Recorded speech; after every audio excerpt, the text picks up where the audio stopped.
Customer service experts, therapists with invisibility cloaks. Customer is always right.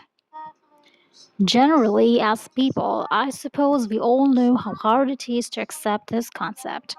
To accept somebody is always right is logically an impossible task because the quote itself is inconclusive, and as humans, we are mostly debatable. That is, people do not want to defeat themselves for the sake of someone else's happiness, mostly for a stranger.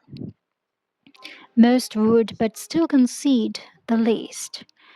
The phrase itself comes from a popular entrepreneur dated back in the early 90s. American retail magnate Harry Gordon Selfridge elicits the term "the customer is always right" back in 1909, as cited on the JustEatLocal.com article.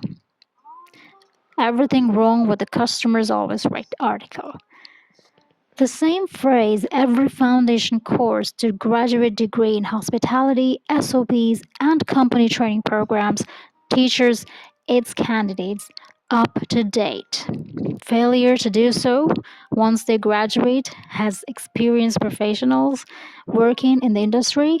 Customer service professionals are titled as unprofessional, or the least could be given strikes, warnings, what more?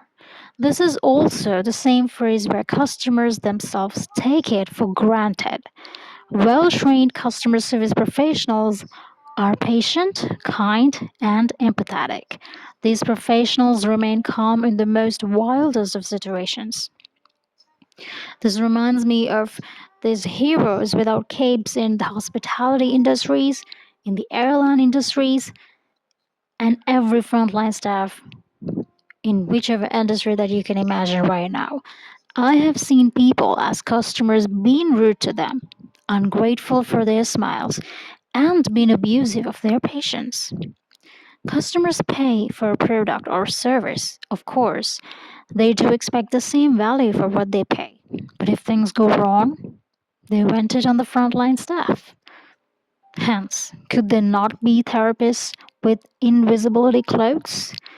Yet still, these generous peeps endure the embarrassment, the harassment, and takes it all for doing no wrong from their end. Yet they take it all for their brand, for their back-end colleagues, and still it's nothing personal. Are these brand ambassadors the heroes without capes?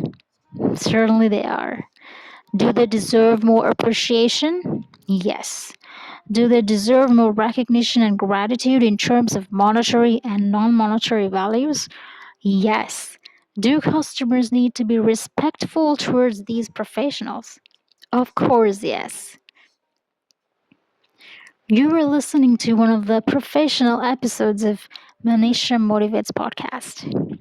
Stay tuned for more professional experiences in the form of a podcast ahead.